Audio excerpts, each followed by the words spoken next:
prix de ce produit de cartes Pokémon s'effondre et je vais vous en parler dans cette vidéo. Comme vous le savez, ce soir c'est le fameux tirage au sort pour vous faire gagner ces 6 Tin Cube Pokémon. Pour participer, vous savez ce qu'il vous reste à faire. Il faut commenter, liker et s'abonner. Selon le temps que j'ai pour monter cette vidéo, je me mettrai une petite barbe de Père Noël. Bon, vous l'avez vu au titre, vous l'avez vu à la miniature, je vais vous parler d'une arnaque Pokémon. En réalité, c'est peut-être pas vraiment une arnaque, mais vous allez voir de quoi je veux parler. On connaît tous le fameux produit Ultra Premium Dracofeu qui est sorti dernièrement. Il est sorti en français, en anglais et dans d'autres langues. Mais on s'est compris, ce produit est très hype. À la sortie, il valait extrêmement cher et depuis, il ne cesse de baisser. Même en français, hein, son prix baisse assez. Bon, ça reste toujours très intéressant. Si certains l'ont acheté à 130, 150 ou même 180 €, vous êtes plutôt rentable. Mais globalement, plus les semaines passent et plus on voit que ce produit descend en prix. Et ça, c'est une réelle catastrophe. J'ai vu une vidéo d'un Américain qui justement parlait de la baisse de prix du produit Ultra Premium Dracofeu en anglais. Et croyez-moi, c'est terrible ce qui se passe. Il y en a beaucoup qui avaient acheté l'Ultra Premium en anglais sur Amazon parce qu'il était moins cher que sa version française. Vous l'aviez acheté à peu près pour 120, 130 € et actuellement, il est trouvable sur eBay pour moins de 80 $. Je sais pas si vous vous rendez compte, c'est une catastrophe. Le prix des cartes promotionnelles ne cesse de baisser. Dernièrement, il y a Cards Hunter qui a ouvert un Ultra Premium Dracofeu en français et les cartes étaient tellement abîmées, c'est vraiment terrible. En gros, elles ont beaucoup de défauts de découpe. Pokémon Company ne font aucun contrôle qualité et ça donne des cartes promotionnelles qui à la base sont très hype et au final avec une qualité dégueulasse. Le prix de ces cartes en français, vous savez, moi j'ai fait une vidéo sur la chaîne. En gros, c'est dans un sachet scellé.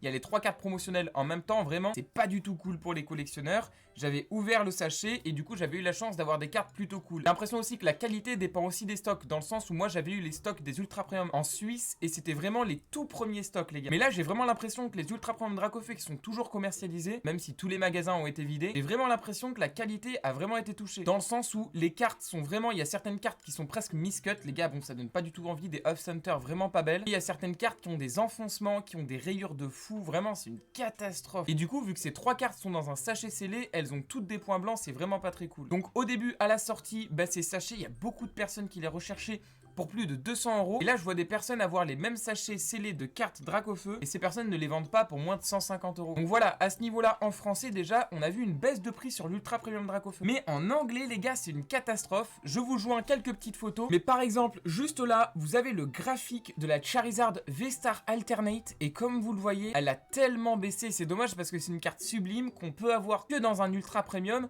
Mais la première solution, c'est soit que ça a été trop imprimé, soit que les gens ont été déçus du contenu et du coup, il y a moins de demandes. Et je pense qu'il y a eu beaucoup d'impressions pour l'Ultra Premium Dracofeu en US, mais aussi je pense que les gens sont très déçus. Donc vous, si vous avez un Ultra Premium Dracofeu pour Noël par exemple, c'est tout simplement génial et c'est un très bon coffret quand même parce que ça fait plaisir quand on est collectionneur. Mais c'est vrai que globalement, quand on attend un produit autant attendu, parce que vous le savez, il y en a qu'un par an, un Ultra Premium, c'est vrai qu'on attend des cartes avec de la bonne qualité, on attend un produit qui possède des images contractuelles, c'est-à-dire qui possède un contenu en rapport avec les images qui sont au verso du produit. Bref, on a des attentes assez hautes. Et là, comme vous le voyez, le Dracofeu V-Star en US ne cesse de baisser depuis sa sortie. La carte ne dépasse pas, les gars, les 15 $, c'est vraiment dingue. Juste après, pareil, les gars, là, la carte du Dracofeu en VMAX, c'est une carte qui est pas super appréciée, mais ça reste une promotionnelle et ça reste un Dracofeu. À la sortie, vous voyez, elle était à 120 $, la carte, je sais pas si vous vous rendez compte, mais c'est une scène, bon, on le sait, à la sortie, ça vaut toujours plus cher, mais là, aujourd'hui, les gars, la carte vaut moins de 10 $, c'est une catastrophe. Et juste après, la carte Dracofeu V, d'ailleurs, je l'avais pas vu, mais il y a un petit détail sur cette carte, il y a un petit Florizard en fond, et en fait, cette carte est en corrélation avec le Dracofeu Alternate de Star Instant, c'est vraiment bien pensé. Et bref, cette carte à la sortie, c'est pareil, elle valait 50, 60 $ en US, évidemment. Et aujourd'hui, cette carte ne dépasse pas les 10 $. Vraiment, c'est terrible ce qui se passe. Pour les mecs qui avaient coffré beaucoup d'Ultra Premium, ils viennent de se manger le revers de la médaille, quoi. Donc au final, est-ce que les produits Ultra Premium sont rentables ou intéressants du coup pour l'investissement ou juste pour la collection? Est-ce que c'est intéressant de les acheter à la sortie? Pour le coffret Célébration, c'est vrai qu'en français, il n'a cessé de monter depuis sa sortie, ou du moins il a stagné, il a pas perdu en valeur. Mais pour le coffret Dracofeu, au contraire, il ne cesse de baisser depuis sa sortie. Donc si jamais pour les prochains Ultra Premium, vous devez en acheter, faites vraiment attention à l'intérieur du coffret et attendez un minimum la confirmation de la communauté, du moins leur avis, du moins l'avis de la communauté pour savoir si ce produit est intéressant ou pas. Parce que là, du coup, les personnes qui ont acheté l'Ultra Premium Dracofeu sur Leboncoin, Vinted ou eBay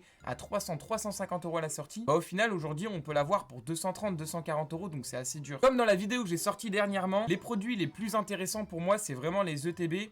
Globalement, sur toutes les ETB qui qui sont sortis, on a très rarement vu une ETB perdre en valeur et au contraire, il y a beaucoup d'ETB qui ont pris en valeur. Donc aujourd'hui, si vous stockez des ETB récentes, je peux pas vous dire que vous allez forcément faire un x3 sur le prix, mais globalement, on remarque que c'est intéressant d'avoir de l'ETB parce que c'est un produit qui est accessible, c'est un produit qui peut plutôt bien se vendre et c'est un produit assez demandé surtout par les collectionneurs parce qu'il y a beaucoup de collectionneurs d'ETB. Au contraire de l'ultra premium qui peut-être est un produit un peu trop cher pour la communauté et les collectionneurs, ce qui fait que ça ne vise qu'une partie de la communauté et du coup c'est peut-être un produit qui sur le moyen long terme s'avère assez peu rentable. Du coup faites attention les gars parce que évidemment de façon directe c'est pas une arnaque, mais on s'est compris quand vous mettez 350-400 € pour un produit dans votre collection parce que vous collectionnez le scellé, parce que oui les gars, il n'y a pas que des scalpers, il y a des gens qui veulent un produit en 1 ou 2 exemplaires pour leur collection, mettre ça en vitrine. Il y a plein d'abonnés qui m'envoient des vidéos ou des photos de votre collection et d'ailleurs je trouve ça génial quoi. Mais forcément quand vous achetez des produits, vous voulez les acheter le moins cher possible et ça je le comprends forcément. Pour compléter votre collection, déjà que c'est assez cher, c'est important de faire attention à tout ça. Sauf que quand un produit voit son prix divisé par 2 en seulement un mois, ça fait assez peur pour les prochains ultra premium. Donc on verra si l'année prochaine il y a des ultra premium violet écarlate, on verra quel sera le Pokémon mis en avant. Mais ce que je peux vous conseiller pour la prochaine fois, c'est vraiment d'attendre la confirmation et vraiment d'attendre de voir si le prix du produit va monter ou au moins stagner parce que là il ne cesse de baisser quoi. Ce soir à 19 h on s'ouvre des displays V-Star Universe avec Mae, donc n'hésitez pas à nous rejoindre en live si vous voulez voir de belles cartes.